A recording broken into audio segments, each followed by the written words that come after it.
चाटे स्कूलमधनं काय असं वेगळं तुम्हाला मार्गदर्शन करण्यात आलं? ही चाटे स्कूलची सगळ्यात महत्त्वाची गोष्ट म्हणजे डिसिप्लिन आणि व्हॅल्यूज.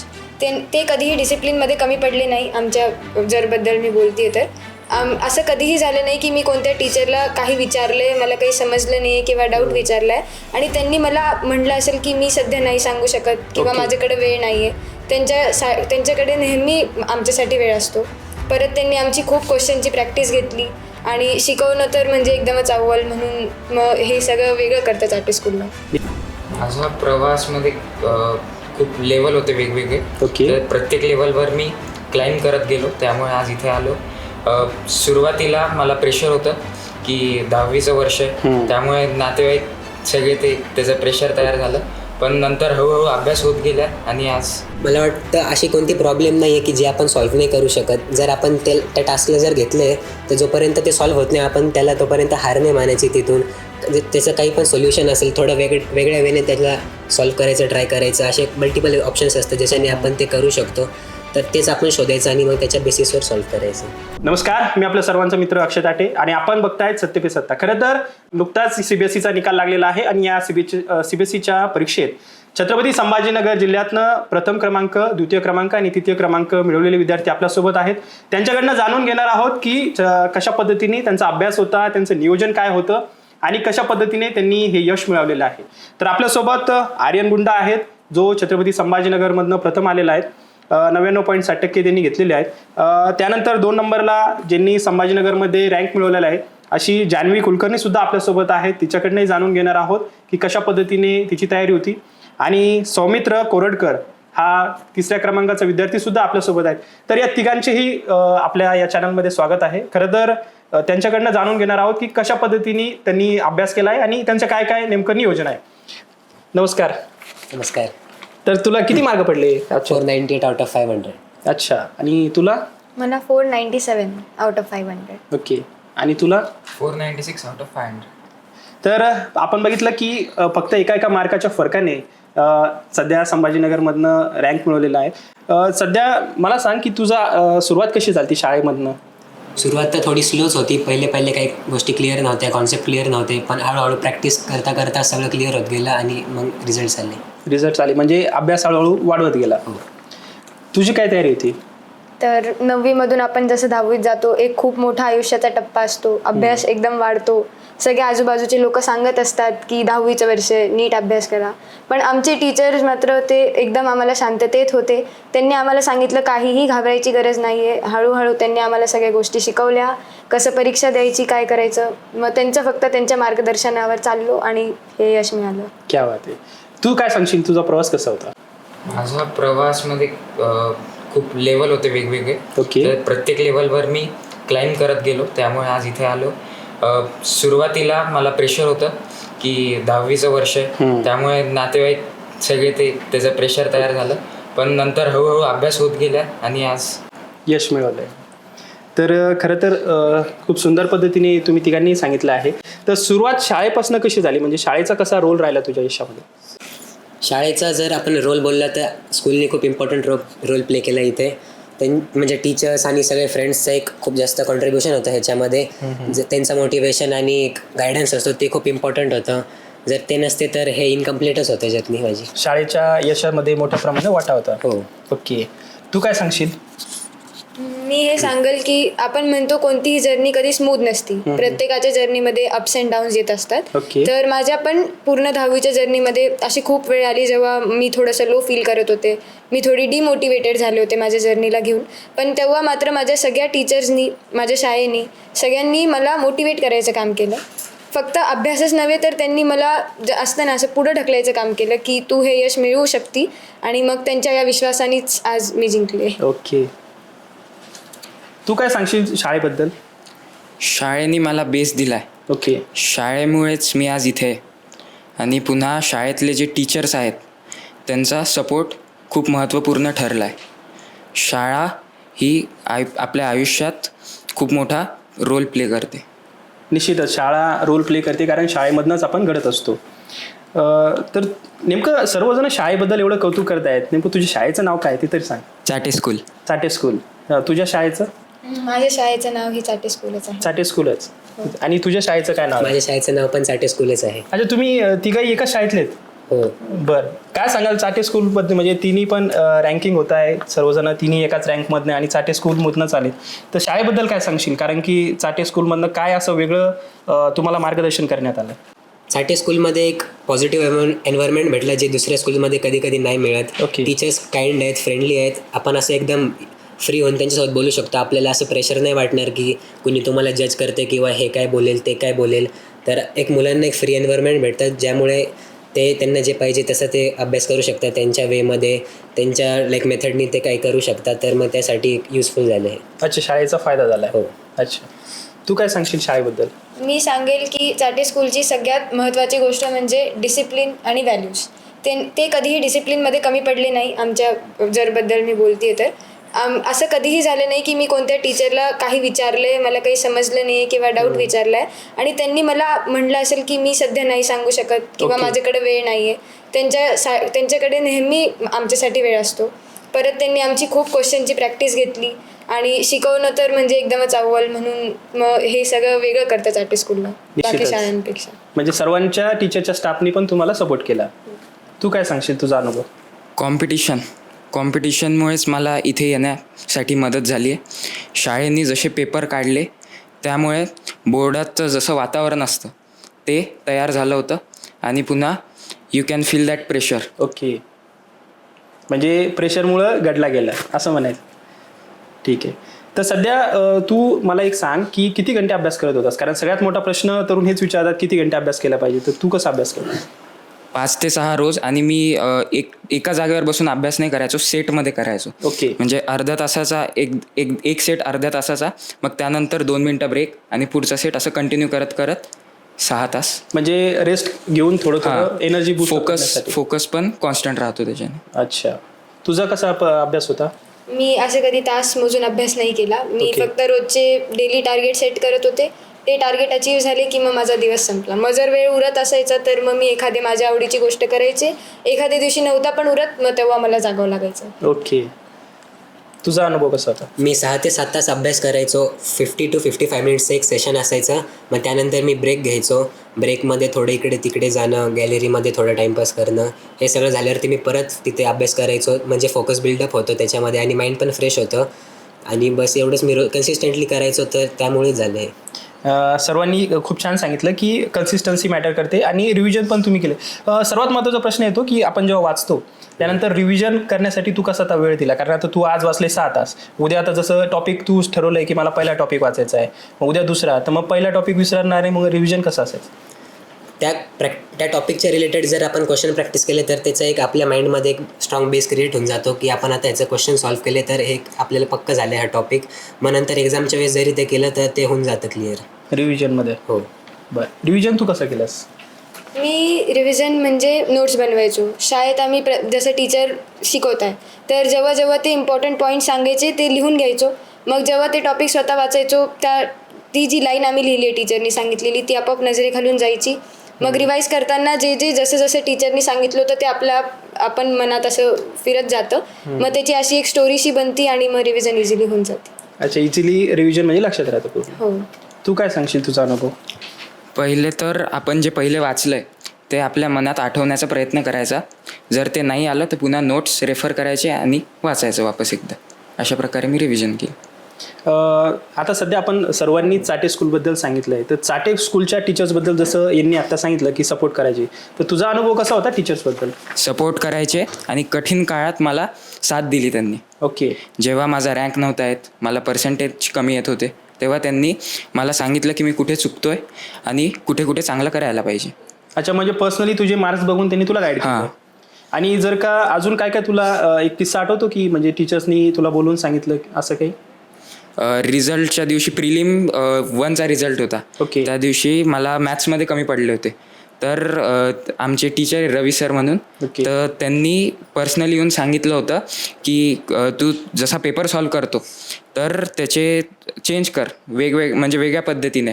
पहिले आपण सेक्शन A, B, C असं करायचो, तर ते सांगत होते की D पासून सुरुवात कर, ज्याच्यात मला मार्क कमी पडत होते. अच्छा, म्हणजे ज्याच्यात कमी आहे तर त्याची रिव्हिजन जास्त वाढव. अच्छा, तू काय सांगशील तुझा अनुभव? मी सांगेल की टीचर्सनी फक्त मला अभ्यासातच मदत नाही केली. Okay. जसं मी नेहमी म्हणते, एक इमोशनल सपोर्ट असतो जो आपल्याला लागत असतो, तर टीचर्सनी मला तोही दिला. आणि आधीपासूनच माझा टीचर्ससोबतचा बॉन्ड लहानपणापासूनच असा खूप वेगळा आहे. टीचर स्टुडंटपेक्षा जास्त फ्रेंडशिपचा बॉन्ड त्यांनी माझ्यासोबत बनवला, ज्याच्यामुळं मी फ्रीली सगळे माझे प्रॉब्लेम सांगत होते. आणि अभ्यासात तर त्यांनी मला खूपच अशी मदत केलीच आहे प्रत्येकाची. ओके, तू काय सांगशील? मी सांगितलं तर जे आमचे टीचर्स होते ते टीचर्स पण होते आणि आमचे फ्रेंड्स होते आणि पॅरेंट्ससारखे पण होते. ते आमचा फक्त अभ्यास सोडून ते पर्सनल प्रॉब्लेम्स पण आमचे हँडल करायचे. आम्ही त्याच्यातून कसं बाहेर येऊ ते आम्हाला सांगायचे. आम्हाला काही प्रॉब्लेम असेल तर आम्ही एकदम फ्रीली त्यांच्याकडे जायचो. असं काही वाटायचं नाही, हेजिटेट नाही व्हायचो आम्ही की यार सांगू की नाही सांगू म्हणून. आणि जेव्हा पण कमी मार्क्स आले तेव्हा ते पर्सनली येऊन आम्हाला भेटायचे, बोलायचे की काही प्रॉब्लेम आहे का, काही दुसरं काही आहे का मॅटर वगैरे, तर ते सांगून आम्हाला ते हेल्प करायचे. ओके, मग मला एक सांग, आता तुम्ही सर्वजण एवढे फ्रेंडशिप आहात, म्हणजे फ्रेंडली सरांनी तुम्हाला एवढं गायडन्स केलं, तर डाऊट सॉल्विंगसाठी त्यांनी कशा पद्धतीने नियोजन केलं होतं? म्हणजे आता समज तुला डाऊट आहे की क्वेश्चन येत नाही आहे किंवा उत्तर येत नाही आहे, तर कशा पद्धतीने त्याचं नियोजन केलं? जर तसं काही असेल तर आमच्या क्लासमध्येच ते डाऊट क्लिअर होऊन जायचं. पण जर तरी नंतर काही डाऊट आलाच तर आम्ही स्कूलनंतर विचारायचो. कधी जर म्हणजे सुट्टी वगैरे असेल तर टीचर स्कूलमध्ये असेल तर तेव्हा आम्ही जाऊन विचारायचो. जसं एक्झामच्या पहिले सुट्टी असती तेव्हा आम्ही त्यांना जाऊन विचारायचो. नाही तर मग व्हॉट्सअपवरून पण आम्ही त्यांना सेंड केलं तर ते आम्हाला परत आन्सर त्याचं पाठवून द्यायचे. म्हणजे जर का घरी जर प्रॉब्लेम आला तर व्हॉट्सअपवर तुला उत्तर भेटायचे. ओके, डाऊट सॉल्विंगसाठी काय अनुभव असेल? डाऊट तर आता अभ्यास करताना खूप डाऊट्स यायचे मला, तर मी टीचर्सला पर्सनली लेक्चर झाल्यानंतर डाऊट विचारायचे. जर घरी सेल्फ स्टडी करताना काही डाऊट आला तर त्यांना मेसेज करून विचारायचे. कधी कधी त्या डाऊटचा रिप्लाय करायला त्यांचा फोनही यायचा, रिप्लायही यायचा. म्हणजे कधीच असं झालं नाही की मी डाऊट विचारला आणि त्याचं परत मला उत्तर मिळालं नाही. आणि खूप लवकरात लवकर उत्तर त्यांचं मिळायचं. ओके, तुझा कसा अनुभव होता डाऊट्सबद्दल? डाऊट्स आले होते मला, पण टीचर्सनी खूप मदत केली आहे. आणि पुन्हा लेक्चर झाल्यानंतर शेवटचे 5 मिनटं काही काही टीचर्स डाऊटसाठीच घ्यायचे. तर मग जेव्हा पण आपण डाऊट सांगायचो ते स्वतः बाजूला बसून समजून सांगायचे. ओके, तू आत्ता बोलता बोलता टेस्ट सिरीजचा उल्लेख केला होता, तर टेस्ट सिरीजबद्दल काय सांगशील? टेस्ट सिरीजचा कसा फायदा झाला? टेस्ट सिरीजमुळे वातावरण तयार झालं जे आपण बोर्डाच्या एक्झाम देण्याच्या वेळेस असतो. आणि पुन्हा तसं पेपर त्या लेवलचा होता. ओके, त्यामुळे प्रॅक्टिस खूप झाली होती. आणि पुन्हा क्वेश्चनचा फायदा झाला तुला. टेस्ट सिरीजचा तुम्हाला कसा अनुभव आला? टेस्ट सिरीजचा मेन म्हणजे जशी बोर्डात चेकिंग होते त्याच्यापेक्षा अवघड मानाने सगळे टीचर चेक करतात. म्हणजे जसे मला 4थ्या प्रिलियमपर्यंत पर्सेंटेज आले होते, टीचरनी सांगितलं पण होतं की एवढेच पर्सेंटेज तुला बोर्डातही येतील, आणि खरंच मला तेवढेच पर्सेंटेज बोर्डातही आले. म्हणजे एका मानाने बघितलं तर ते माझे आधीपासून एवढी तयारी करून झालेली होती 4 प्रिलियममध्ये की त्याचाच मला फक्त एक मिरर इमेज बघायला भेटली बोर्ड्समध्ये. ओके, टेस्ट सिरीजबद्दल काय सांगशील? टेस्ट सिरीज मला वाटतं की ते मोस्ट इम्पॉर्टंट पार्ट आहे आपल्या जे रिझल्ट आहे त्याचा. आपण किती पण लर्निंग केलं, रीड केलं, पण आपल्याला आपली कॅपेबिलिटी किती आहे हे तेव्हा समजतं जेव्हा आपण क्वेश्चन सॉल्व्ह करतो. जसे स्कूलमध्ये प्रीबोर्ड झाले तर त्याच्यावरूनच मला इम्प्रूव्ह करता आला आणि हे समजलं की मी कुठे लॅक करतो आहे. ते खूप इम्पॉर्टंट होतं. सर्वात जास्त तरुणांचा आणि तुमच्या मुलांचा प्रश्न असतो मोबाईल डिस्ट्रॅक्शनचा. तर मोबाईल डिस्ट्रॅक्शनसाठी किंवा मोबाईल अवॉइड करण्यासाठी किंवा सोशल मीडियासाठी तू कसा, म्हणजे काय काय तयारी केली किंवा कसं अवॉइड केलं? तसं मोबाईलचं डिस्ट्रॅक्शन तर मला पण एक त्याचा प्रॉब्लेम होता, पण माझ्याकडे स्वतःचा मोबाईल नव्हता, तर मग त्याला मी इझिली काय कंट्रोल करू शकलो. कारण माझे पॅरेंट्स मग माझ्याकडून फोन घेऊन टाकायचे, तर मला त्यात काही जास्त प्रॉब्लेम नाही आला. तर मग त्याच्यामुळे जास्त काही नाही झालं मग एवढं. ओके, मोबाईलबद्दल काय सांगाल? मोबाईलबद्दल माझ्याकडे स्वतःचा मोबाईल आहे, पण आधीपासूनच माझ्या पॅरेंट्सनी मला शिकवलं आहे की त्याचा फक्त आपल्याला वेळेपुरताच उपयोग करायचा असतो. शाळेत पण सारखं टीचर्स 10वीत हेच सांगत होते की तुम्ही मोबाईलपेक्षा जेवढं लांब राहताल तेवढं तुम्ही फायद्यात आहे. मग फक्त त्याच्याशी आपण कसं लांब राहू शकतो. मी मोबाईलला कधीच माझ्या अभ्यासाच्या रूममध्ये नव्हते घेऊन जात, खालीच ठेवत होते आणि त्याला कमीत कमी वापर करत होते. ओके, तू मोबाईलचा कसा वापर करतो? खरं तर मोबाईलचं मलाही डिस्ट्रॅक्शन होतं आणि अभ्यासामध्ये ते ॲज अ बॅरियर ॲक्ट करत होतं. पण माझ्या पॅरेंट्समुळे मला ते अवॉइड करता आलं. ते दरवेळेस मला सांगायचे की मोबाईल कमी कर. तर मग हळूहळू मी इम्प्लिमेंट केलं आणि त्यामुळे मोबाईल कमी करत गेलो. आणि पुन्हा स्वतःचा मोबाईल नसल्यामुळे हा एक फायदा झाला मला. अच्छा, म्हणजे मोबाईल नसल्यामुळे तो एक प्लस पॉईंट झाला. पण आईवडिलांचा होता तो? आईवडिलांचा होता तरी अच्छा, यूज करत होता. बरं, मला एक सांग, आता आपण आज अभ्यास केला, 8 तास अभ्यास केला, मग दुसऱ्या दिवशी वाटतं यार खूप अभ्यास केला, असं थकवा जाणवतो. मग कन्सिस्टन्सी मेंटेन करण्यासाठी तू काय करत होतास? डिसिप्लिन. पण जर बोर होत असेल तर? बोर होत झालं तरी मी माझ्या स्वतःच्या मनाला सांगायचो की आपण एक गोल सेट केलेला आहे आणि त्या गोलला अचीव करण्यासाठी discipline is a must. Okay. Consistency maintain करण्यासाठी तू काय करायची? असं खूपदा होतो की आपण एकच गोष्ट करत राहिलो तर बोर होतो. मग मी स्वतःला चॅलेंज करत होते. जसं मी अभ्यास केला आणि मला असं वाटायला लागलं जेव्हा की मला सगळं येतं, मी एकदम अवघड पेपर घेत होते, टीचर्सनी दिलेले क्वेश्चन घेत होते, मग ते सॉल्व करत होते, त्याच्यातले 1-2 नाही आले की असं मनाला परत मग त्या ह्याच्यात मोडमध्ये घेऊन जायचे की नाही अजून अभ्यास पूर्ण नाही झाला. आणि असं म्हणतात की अभ्यास कधीही पूर्ण होत नसतो. मग त्याच्यानी लास्टपर्यंत सारखं चॅलेंज करत मग अभ्यासची कन्सिस्टन्सी मेंटेन ठेवली. ओके. जर माझ्या केसमध्ये जर असं कधी झालं आहे की मी 8 तास अभ्यास केला आणि जर मला दुसऱ्या दिवशी थकवा वाटत असेल तर मी त्याला एक बोरिंग गोष्ट म्हणून नाही कन्सिडर करायचो. मी असं विचार करायचो की जर काल मी 8 तास अभ्यास केला आहे तर मी अजून आज मोटिवेट होईल आणि आज 9 तास अभ्यास करायचं ट्राय करेल आणि मग तेच रिझन होतं माझ्या कन्सिस्टन्सीचं. ओके. आता तू म्हटला की मोटिवेशन, तर मोटिवेशनसाठी काय करायचं? मोटिवेशन आपले फ्रेंड्स आहेत आपल्याला मोटिवेट करायला, पॅरेंट्स आहेत. जर कधी लो फील करत असेल तर आपण काही एक इझी कॉन्सेप्ट घ्यायचं, त्याच्या बेसिसवर क्वेश्चन सॉल्व करायचे. मग आपल्याला एक मोटिवेशन येतं की अजून मी ह्याच्यापेक्षा जास्त लेवलचे क्वेश्चन्स करू शकतो. तर मग ते हळूहळू कॉन्फिडन्स बिल्डअप होतो त्याच्यात. ओके. तुम्ही मोटिवेशन डेव्हलप करण्यासाठी किंवा प्रेरणा मिळण्यासाठी काय केलं पाहिजे? अशी एक लाईन म्हणतात की in your journey you will never always be motivated, so you have to learn to be disciplined. मग जेव्हा पण तुम्ही मोटिवेटेड नाही फील करत, तुम्ही फक्त एकदा म्हणजे मी जायचे आणि एकदा माझ्या आईबाबांचा चेहरा बघायचे. त्यांच्या चेहऱ्यामध्ये मला दिसायचं की जेव्हा मी माझं गोल अचीव करून घेईल त्या चेहऱ्यावरची खुशी काय असेल. आणि शाळेतही माझ्या टीचर्सला खूप अपेक्षा होत्या. मग या सगळ्या गोष्टींनी मी विचार करायचे की एकदा जर मी सक्सेस मिळवलं तर काय खुशी असेल त्यांच्या चेहऱ्यावर आणि ती गोष्ट मला मोटिवेट करायची. अच्छा. आणि तू कसं करायचंस? डिसिप्लिन अँड ऑब्सेशन आणि पुन्हा माझं फ्रेंड्स सर्कल, पॅरेंट्स आणि टीचर्स या तिन्ही एलिमेंट्सनी मिळून मला एन्व्हायरमेंट दिलं आहे ज्याच्यामुळे मी सारखा मोटिवेट होत होतो. आता तू म्हटलं मोटिवेशनचं बद्दल सांगितलं की अभ्यास करतानाही अनेक चॅलेंजेस येतात की कधी होतं की मला हे गणित जमतच नाही आहे किंवा हे सॉल्व होत नाही आहे. मग अनेक अशी चॅलेंजेस येत असतात, परीक्षेमध्ये येत असतात. मग त्याला ओव्हरकम करण्यासाठी किंवा टॅकल करण्यासाठी तू काय केलंस? प्रॅक्टिस आणि माइंडसेट. ओके. एक प्रॉब्लेम घेतला आहे तर तो सोडवल्याशिवाय तिथून उठायचं नाही असं मी. ओके. म्हणजे जोपर्यंत सॉल्व होत नाही तोपर्यंत रुकणे का नाही. ओके. तू कसं केलंस? मी स्वतःला सारखं लक्षात करायचे आपण असा गोल सेट केला आहे जो बाकीच्यांपेक्षा थोडासा वर उठू नये. ओके. मग आपल्याला मेहनत पण बाकीच्यांपेक्षा वरच करावं लागेल. नुसते सोपे क्वेश्चन आपण सॉल्व करतोय तर आपण मग तेवढी मेहनत करत नाही आहे. मग मी जसा अवघड क्वेश्चन यायचा मी स्वतःला लक्षात करायचे की हे करावंच लागेल तरच आपल्याला आपण जे विचार केलाय ते भेटेल. निश्चितच. मग त्याच्याने होऊन जायचं. एकदा टार्गेट सेट केलं की पूर्ण करायचं. हो. तू कशा पद्धतीने टॅकल केलंस? मला वाटतं अशी कोणती प्रॉब्लेम नाही आहे की जे आपण सॉल्व्ह नाही करू शकत. जर आपण त्या टास्कला जर घेतलं तर जोपर्यंत ते सॉल्व्ह होत नाही आपण त्याला तोपर्यंत हार नाही मानायची. तिथून त्याचं काही पण सोल्युशन असेल थोडं वेगळ्या वेने त्याला सॉल्व्ह करायचं ट्राय करायचं. असे मल्टिपल ऑप्शन्स असतात ज्याच्याने आपण ते करू शकतो. तर तेच आपण शोधायचं आणि मग त्याच्या बेसिसवर सॉल्व्ह करायचं. कधी असं होतं की लो फील होतं म्हणजे की यार आता लय बोर झालं अभ्यास करायचा, मग खेळू, त्याच्यानंतर टी व्ही बघूयात, म्हणजे मोटिवेशन कमी होतं कधी. आता जसं तुम्ही आता मोटिवेशनबद्दलही बोललात तर आत्मविश्वास किंवा मोटिवेशनबद्दल जेव्हा लो फील केलं तेव्हा काय एक आयडिया केली किंवा गेम खेळलास किंवा टी व्ही बघितली किंवा चित्रपट बघितला? जर लो फील झालं तर आपल्याला जे पण टास्क आवडतं, जे आपली हॉबिट आहे आपण ते करू शकतो. आपलं काही फेवरेट टास्क असेल जसं की कोणाला खेळायला आवडत असेल तर थोडा वेळ जाऊन खेळायचं, गाणे ऐकायचे किंवा कोणता आपलं फेवरेट शो असेल आपण ते बघू शकतो. तर त्याच्याने आपलं कॉन्फिडन्स बिल्डअप होतं, थोडं मोटिवेट होतं, पहिल्यापेक्षा चांगलं वाटतं आपल्याला. तुझा आवडीचा हॉबी कोणता आहे? मी सॉंग्स ऐकायचो. अच्छा, सॉंग्स ऐकायचं. लो फील करताना किंवा मोटिवेशन कमी होताना काय केलं?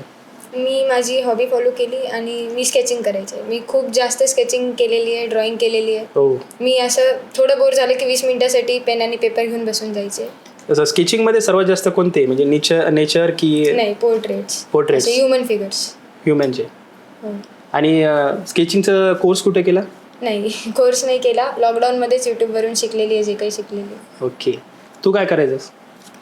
मी मित्रांमध्ये जायचो. ओके. त्यामुळे मूड पण चांगला राहायचा आणि माइंडसेट पण चेंज व्हायचं. त्यामुळे मोटिवेशनही मिळायचं आणि पुन्हा लो वाटलं तर मग अभ्यास करायला हेल्प पण होतं. अच्छा. मित्रांमध्ये तर बऱ्याचदा असं होतं की मित्र म्हणते मग खेळायला लागले की खेळात कंटिन्यू खेळायलाच बोलवतात, अनेक गोष्टी होतात, तर मित्र पण त्या लेवलचे असायला पाहिजे. काय वाटतं त्याबद्दल? हां, आहेत माझे मित्र त्यामुळे. बरं, सर्वात महत्त्वाचं म्हणजे पॅरेंट्सचा सपोर्ट कसा होता? म्हणजे आईवडिलांनी कशा पद्धतीने तुला सहकार्य केलं, किंवा आता समजा तू उठत नशील किंवा लवकर उठ, लवकर झोप, बाकी या गोष्टी, मग याबद्दल काय सांगशील? आईवडील नेहमी पाठीशी राहिले. त्यांनीच मला हे सांगितलं की तू हे करू शकतो आणि माझं ट्रू पोटेन्शियल दाखवलं मला. आणि पुन्हा जेव्हा पण मी, जसं तुम्ही सांगितलं, उठायचो नाही, तेव्हा ते उठवायचे स्वतःहून. आणि कधी पण मी टाईमपास करताना दिसलो तर मला सारखं रिमाइंडर द्यायचे की अभ्यास कर, अभ्यास कर, अभ्यास कर, आपण जे ठरवलं आहे ते अचीव करायचं आहे. अच्छा, तू काय सांगशील तुझ्या पॅरेंट्सबद्दल? मी सांगेल की माझी आई मला पूर्ण जर्नीमध्ये हेच म्हणत होती, अजूनही म्हणती की जर तू अभ्यासाला बसतीये तर तू एन्जॉय कर. ज्या वेळेस तुझ्या मनाला असं वाटलं की आता मी थकले, ते सोडून निघून यायचं 20 मिनिट आणि फ्रेश व्हायचं, मगच बसायचं. तिने मला कधीच अशी अर्धी झोप घेऊ दिली नाही. म्हणजे रोज कमीत कमी मी 7-8 तास झोप घ्यायचे तिच्यामुळे, ज्याच्याने पूर्ण दिवस माझा चांगला जायचा, अजूनही जातो. आणि असं कधीही झालं नाही की एखादी गोष्ट मी माझ्या आईबाबांना मागितली असो किंवा विचारली असो आणि त्यांनी मला दिली नाही ती गोष्ट. ओके, तू काय सांगशील? मी सांगेल की त्यांचा एक इम्पॉर्टंट रोल तो होताच. आणि त्यांनी मला असं कधी प्रेशराईज नाही केलं की तू याच टाईमला उठ, याच टाईमला झोप, एवढंच तास अभ्यास कर. ते मला सांगायचे की तू जेव्हा पण कम्फर्टेबल आहेस, जेव्हा तू प्रोडक्टिव्ह असशील त्या टाईममध्ये जास्त अभ्यास कर. स्पेशली माझे पप्पा होते, ते मला लाईक असे कंटिन्युअसली ते मला रिमाइंड करून द्यायचे की तू एक टार्गेट सेट केला आहेस, तर जोपर्यंत ते अचीव होत नाही तोपर्यंत तुला त्याच्यासाठी स्ट्रगल करायलाच लागेल. तर तेच त्यांनी मला मोटिवेट केलं. ओके, मला एक सांग, आता सर्व तुझ्या प्रवासामध्ये आता तू एवढा मोठं फर्स्ट रँक मिळवला आहे, यश मिळवलं आहे, तर तुला थँक्यू म्हणायचं असेल किंवा तू यशाचं श्रेय कोणाला देशील? ह्याचं सगळ्यात मोठं श्रेय तर माझ्या स्कूललाच जाईल ऑफकोर्स. त्यानंतर माझे पॅरेंट्स आणि माझ्या फ्रेंड्सला ह्याचं श्रेय जाईल. आवडते टीचर कोण होते स्कूलमध्ये? माझे आवडते टीचर होते हर्षदा मॅम, SSTचे. अच्छा, ते काय टीच करायचे? SST. SST. ओके, तू काय सांगशील, यशाचं श्रेय कोणाला देशील? मी यशाचे श्रेय माझ्या पॅरेंट्सला, ओके, माझ्या शाळेला आणि माझ्या टीचर्सला आणि माझ्या फ्रेंड्सला देईल. आणि फेवरेट टीचर कोण आहे? सगळेच टीचर फेवरेटच होते, पण सगळ्यात जास्त सपोर्ट असं मी 2-4 टीचर्सचे नाव नाही घेऊ शकत, कारण सगळ्यांनी मला तेवढाच सपोर्ट दिलेला आहे. जिशान सर असो, मस्के सर असो, त्याच्यानंतर Renuka ma'am, Seema ma'am, Sujita ma'am, Archana ma'am, सगळ्यांनी तेवढंच मला मदत केलेली आहे. असं कोणी कमी कोणी जास्त नाही आहे माझ्यासाठी, कारण त्यांच्यासाठी मी एकच आहे सगळ्या विद्यार्थ्यांसारखी, म्हणून माझ्यासाठी पण ते तेवढेच लाडके आहेत जेवढे मी त्यांच्यासाठी आहे. ओके, तू काय सांगशील? स्कूल, टीचर्स आणि पॅरेंट्स, या तिघांमुळे. आणि फेवरेट टीचर? फेवरेट टीचर मराठीचे अर्चना येरावार मॅम. त्यांनी मला अभ्यासही शिकवला आणि मॉरल व्हॅल्यूज आणि कसं जगायला हवं तेही शिकवलं. ओके, मग आता त्यांच्या मार्गदर्शनाखाली तुम्ही सर्वांनी यश मिळवलं आहे. अनेक विद्यार्थी आपला पॉडकास्ट बघतायत, अनेक विद्यार्थ्यांनाही तुमच्यासारखं बनायचं आहे, यश मिळवायचं आहे, तर त्या विद्यार्थ्यांना अभ्यासाबद्दल, डिस्ट्रॅक्शनबद्दल काय तू गायडन्स करशील लहान विद्यार्थ्यांना? डिस्ट्रॅक्शन येतच असतात, फक्त तुमचा माइंडसेट असला पाहिजे की आपण जे गोल ठरवलं आहे ते अचीवच करायला पाहिजे. आणि डिसिप्लिन आणि ऑब्सेशन म्हणजे आपण किती त्या गोलसोबत ऑब्सेस्ड आहोत, किती याच्यात आपल्याला तो पाहिजे, केवढा आपण अचीव करणार ते. ओके, तू काय सांगशील विद्यार्थ्यांना? मी हे सांगेल की 10वी हे आयुष्यात एकदाच येत असतं. आता एकदाच येत असतं म्हणून आपण शाळेत मस्तीच करायची, अभ्यास सोडून टाकायचा असं नाही. 10वीची परीक्षाही बोर्डाची एकदाच येत असती, तो अभ्यासही एकदाच येत असतो, त्याच्यानंतर परत आयुष्यात ती गोष्ट येणार नाही. मग असं नाही आहे की मस्ती बिलकुलच नाही करायची, शाळेत मस्ती तेवढीच करायची, पण अभ्यासाच्या वेळेला अभ्यासच करायचा, बाकी काही नाही करायचं. आणि टेन्शन नाही घ्यायचं, एकदम शांततेत सगळं करायचं. आणि जेव्हा जेव्हा तुम्ही डिमोटिवेटेड होताल, मी आत्ता म्हणले, जाऊन फक्त एकदा तुमच्या पॅरेंट्सचा चेहरा बघायचा, टीचर्सचा चेहरा बघायचा, आणि मग तुम्हाला आपोआप तुमचं गोल जे आहे ते तुमच्या डोक्यात परत येऊन जाईल. ओके, मला वाटतं की सेल्फ डिसिप्लिन हे डिस्ट्रॅक्शनला बीट करू शकतं. आणि जर ते असेल आपल्याकडं तर दुसऱ्या काही गोष्टीची जास्त गरज नाही आहे. आपण डिसिप्लिनलाच फॉलो करायचं. जर आपण जी आपलं 10th स्टँडर्ड आहे असं नाही विचार करायचं की त्याचं टेन्शन नाही घ्यायचं, त्याचं कधी प्रेशराईज नाही व्हायचं. अभ्यास आपण एन्जॉय करत करत अभ्यास करायचा आणि मग सगळं एकदम इझी वाटू लागतं आपल्याला. निश्चितच. खरं तर ही चर्चा न थांबणारी आहे. आपल्यासोबत आर्यन होता, जान्हवी होती आणि सौमित्र होता. खरं तर त्यांच्या यशामागचं गणित त्यांनी सांगितलं आहे. खरं तर ह्या यशाला चाटे स्कूल आणि चाटे ग्रुपचाही मोठा वाटा त्यांनी सांगितलं आहे. चाटे स्कूलच्या टीचर्सनी खूप चांगल्या पद्धतीने मेहनत घेतली असंही त्यांनी सांगितलंय. खरं तर फर्स्ट रँक, सेकंड रँक आणि थर्ड रँक मिळाला याबद्दल तुमच्या सर्वांचंही माझ्याकडनं खूप खूप स्वागत आहे आणि अभिनंदन सुद्धा आहे की तुम्ही एवढं यश मिळवलं. आणि येणाऱ्या काळात तुला काय बनावंसं वाटते? तुझं स्वप्न काय बनायचं? माझं स्वप्न एक इंजिनियर बनणे. माझं ड्रीम IIT बॉम्बे आहे. आता मी त्याची JEEची तयारी करतोय. ओके, तुला काय बनायचंय? मलाही CS इंजिनियरच बनायचं आहे आणि IITचे स्वप्न मी पण बघते. ओके, AIMLचे इंजिनियर, IITचे. IITच. तर IITसाठी त्यांना खूप खूप शुभेच्छा. आणि येणाऱ्या काळात यांच्यासारखेच अनेक आपले विद्यार्थी सध्या बघतायत, तर त्यांनाही कशा पद्धतीने अभ्यास करावा, त्यांनी कशा पद्धतीने नियोजन केलं हेही आपण तुम्ही निश्चितच करू शकता. चाटे सरांबद्दल तुझं काय अनुभव आहे? चाटे सर म्हणजे माझ्या वडिलांसारखेच आहेत माझ्यासाठी आणि त्यांनी आम्हाला नेहमी मोटिवेशन दिलं. असा एकही प्रोग्राम नव्हता ज्याच्यात चाटे सर असतील आणि त्यांनी स्टेजवर येऊन आम्हाला त्यांच्या मागे हे बोलायला नाही लावलं. ते आम्हाला नेहमी 5 वाक्य बोलायला लावायचे. I am the best, I am the winner, I can do it, God is always with me and today is my day. ते नेहमी आम्हाला हे बोलायला लावायचे आणि त्यांच्या मागे आम्हाला रिपीट करायला लावायचे. मग असं आमच्या मनात एक दृढ निश्चय जागा व्हायचं त्यांना बघून. आम्हाला इन्स्पिरेशन मिळायचं चाटे सरांना बघून की एका दिवशी आम्हाला पण असंच कुठेतरी असंच बनायचं आहे त्यांच्यासारखं. त्यांचं व्यक्तिमत्व ही खूप असं इन्स्पायरिंग आहे आणि खूप चांगलं वाटत होतं जेव्हा जेव्हा सर असं आम्हाला म्हणायला लावायचे. आणि कार्यक्रमात ते असले कीच मनातून एक असं मोटिवेशन क्रिएट व्हायचं की आज चाटे सर आहेत आणि आपल्याला उद्या त्यांच्या ठिकाणी तिथपर्यंत पोहोचायचं आहे त्यांना पाहून. तर आजच्या या पॉडकास्टमध्ये आपण बघितलं की विद्यार्थ्यांनी त्यांचे अनुभव शेअर केले. तर या यशामागचे खरं श्रेय काय आहे तेही आपण जाणून घेणार आहोत, कारण की आज आपल्यासोबत आहेत छत्रपती संभाजीनगरमध्ये 1, 2 आणि 3 विद्यार्थी आले आहेत.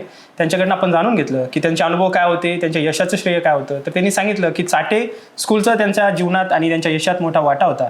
त्याच चाटे ग्रुप ऑफ एज्युकेशनचे आपल्यासोबत चेअरमन असलेले गोपीचंद चाटे सर आहेत. खरं तर लाखो विद्यार्थी त्यांच्या नेतृत्वात यशस्वी झालेले आहेत, उचुंग भरारी घेत आहेत आणि अजूनही लाखो विद्यार्थी त्यांच्या या यशामध्ये सहभागी होत आहेत आणि शिकत आहेत.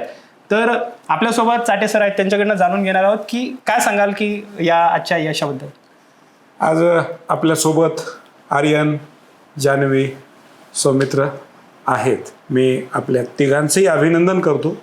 अभिनंदन यासाठी आहे की आर्यननं जिल्ह्यामध्ये 1ला नंबर आणलेला आहे, जान्हवीनं 2रा क्रमांक आणलेला आहे आणि सौमित्रनं 3रा क्रमांक आणलेला आहे. आता याच्यामध्ये एखाद्याच मार्काचा फरक आहे, पण चाटे स्कूल हे फक्त या तिघांसाठी नाही आहे, यांच्याबरोबर अनेक जण आहेत आणि सगळ्यांना जो चाटे स्कूलनी फॉर्म्युला दिलेला आहे की तुमच्यामध्ये परफेक्शन हवं. आपल्याला मार्काची कॉम्पिटिशन करायची नाही आहे, पण प्रत्येक विषयात तुम्ही परफेक्ट असला पाहिजेत. आणि हे विद्यार्थी मॅक्झिमम परफेक्ट होत आलेले की ज्याचा आपल्याला रिझल्ट या ठिकाणी दिसतोय त्यांच्या मार्काच्यामध्ये. आणि हे जे विद्यार्थी आहेत चाटे स्कूलमध्ये नर्सरीपासून असणारे विद्यार्थी आहेत. म्हणजे सौमित्रेचा 13 वर्षाचा प्रवास आहे, जान्हवीचा 13 वर्षाचा प्रवास आहे आणि आर्यनचा 10 वर्षाचा प्रवास आहे. जान्हवी आणि सौमित्रला जेव्हा मी पाहतो तर मी त्यांचे लहानपणचे चेहरे आठवतो की ही जेव्हा मुलं नर्सरीमध्ये आली होती तर तेव्हा येताना यांना शाळेत येण्याची इच्छा नव्हती. आज शाळेमधून जात असताना त्यांनी प्रत्येकानं आठवण देऊन दिलेली आहे. हा 13 वर्षाचा प्रवास त्या आयुष्यामध्ये कधीही विसरणार नाहीत. याचा 10 वर्षाचा प्रवास कधीही विसरला जाणार नाही की या शाळेमध्ये ते काय घडले हा प्रश्न नाहीच आहे. ही शाळा त्यांचं दुसरं घर आहे आणि या शाळेच्या प्रती त्यांचं असणारं प्रेम हे त्यांच्या बोलण्यामध्ये आपल्याकडे व्यक्त होत आहे, त्यांच्या रिझल्टमध्ये व्यक्त होत आहे. आणि मी असं म्हणेन की त्यांच्या पालकांनी यांच्यामध्ये जो रोल दिलेला की जेव्हा पालक मुलगा त्यांना सोडत नव्हता तेव्हा त्यांनी शाळेत सोडलेला, हा शाळेच्या प्रती त्यांचा विश्वास होता. आज मुलांचा शाळेच्या प्रती विश्वास आहे की ते पालक नाहीत, मुलं शाळेला सोडू इच्छित नाहीत, पण निसर्ग नियम आहे त्यांना इथून जाणे, आयुष्यात खूप मोठी भरारी घेणे आणि ती भरारी घेण्यासाठीची जी पहिली पायरी आहे, फर्स्ट स्टेप आहे, ती त्यांनी फार यशस्वीरित्या पार केलेली आहे. आणि हे पार करताना मला ह्या गोष्टीचा आनंद आहे की त्यांना हे वाटते की याच्यामध्ये शाळेचं वाटा खूप मोठा आहे, शिक्षकांचा वाटा खूप मोठा आहे. त्यांच्या पॅरेंट्सचा वाटा खूप मोठा आहे. हा आयुष्यभर तसाच राहणार आहे आणि तो राहावा, जेणेकरून त्यांच्या पाठीमागे जे विशेष आहेत, प्रत्येकाचे विशेष आहेत, त्यांच्या मित्रांचे असतील, आईवडिलांचे असतील, टीचर्सचे असतील, या त्यांना पुढं जाण्यासाठी नेहमी मोटिवेट करत जाणार आहेत. हे या ठिकाणचे क्षण जे आहेत हे त्यांना नेहमी आयुष्यासाठी मार्गदर्शन करणारे आहेत. सर, आता खूप चांगल्या पद्धतीने हे विद्यार्थी यशस्वी झाले आहेत. खरं तर नेमकं तुमच्याकडनं लाखो विद्यार्थी यशस्वी झाले आहेत, तर या यशाचं नेमकं रहस्य काय आहे? नेमकं असं काय वेगळेपण आहे की बाकीच्या स्कूलमधनं म्हणजे निकाल येतोच असं नाही आहे, परंतु आपल्याकडे जास्त रिझल्ट येतो, याचं रहस्य काय? नाही, याचं रहस्य म्हणजे मुलांनी 2 शब्दामध्ये सांगितलेलं आहे, डिसिप्लिन आणि कन्सिस्टन्सी. तर चाटे ग्रुपनं लाखो विद्यार्थ्यांमध्ये, म्हणजे मी ज्या चाटे ग्रुपला नेतृत्व करतो त्या ग्रुपमधून आजपर्यंत 14 लाख विद्यार्थी शिकून गेलेले आहेत. याच्यातले मॅक्झिमम विद्यार्थी कोचिंगमधले, हे स्कूलिंगमधले विद्यार्थी आहेत. आणि प्रत्येक ठिकाणी आमचा जो फॉर्म्युला आहे की डिसिप्लिन आणि कन्सिस्टन्सी शिवाय यश प्राप्त होऊ शकत नाही, परीक्षांमध्ये यश प्राप्त होऊ शकत नाही. मग ती 10वीची परीक्षा असो, 12वीची परीक्षा असो किंवा पुढचा प्रवास असो, प्रत्येक ठिकाणी डिसिप्लिन मस्ट आहे, कन्सिस्टन्सी मस्ट आहे. आणि या पोरांनी तीच गोष्टीचा उल्लेख वारंवार केलेला आहे की ते त्या चाकोरीच्या बाहेर गेलेले नाही. आता अनेक विद्यार्थी तुम्हाला ऐकतायत किंवा ह्या पॉडकास्टमधनं अनेक विद्यार्थ्यांनाही संदेश जाणार आहेत. तर ह्या विद्यार्थ्यांना, अनेक विद्यार्थी ग्रामीण भागातनं, खेड्यातनं यशाकडे वाटचाल करताना, ठीक आहे शहरात आपल्याबद्दल माहिती आहे, पण ग्रामीण भागातल्या विद्यार्थ्यांपर्यंत काही मेसेज गेलेला आहे, तर त्यांना काय सूचना असेल तुमची? नाही, माझी विद्यार्थ्यांना सूचना हीच आहे की तुम्ही कुठेही स्वतःला कमी पडू नका. तुम्ही ग्रामीण भागात आहेत का शहरी भागात आहेत याने काही फरक पडत नाही. चाटे हे नाव ग्रामीण भागाला आणि शहरी भागाला नवं नाही. मी तर अभिमानानं सांगतो की कुठेही गेलं, कुठेही महाराष्ट्रात तुम्ही कुठेही जा, त्या ठिकाणी तुम्हाला चाटे नाव हे मिळालंच. आणि मुलगा ग्रामीण भागातला आहे म्हणून तो मागं पडत नाही, उलट त्याला जास्त संधी आहे. म्हणजे शहरांमध्ये जे डिस्ट्रॅक्शन्सचे जास्त चान्सेस आहेत ते ग्रामीण भागामध्ये नाहीत. आणि ग्रामीण भागातली मुलंही जी आहे यांची स्वप्न मोठी असतात. हे विद्यार्थी शहरामध्ये राहत असले म्हणून फार पूर्ण शहरावालेत असे नाही आहेत, यांचाही ग्रामीण भागाशी काही ना काही टच आहेच आहे. आणि ग्रामीण भागातल्या विद्यार्थ्यांसाठी मी विशेष करून हे सांगेल की या विद्यार्थ्यांनी जे सांगितलेलं आहे की डिसिप्लिन, कन्सिस्टन्सी, म्हणजे शिस्त आणि सातत्य, ही गोष्ट आपण नेहमी आपल्यामध्ये ठेवा. आणि हे 2 वाक्य नेहमी आपल्या मनामध्ये असू द्या प्रत्येक जणाच्या की I am the best, I am the winner. या 2 गोष्टी जर तुम्ही स्वतःमध्ये ठेवल्या तर तुम्ही सेल्फ मोटिवेट राहाल आणि आकाशामध्ये उंच भरारी घ्याल.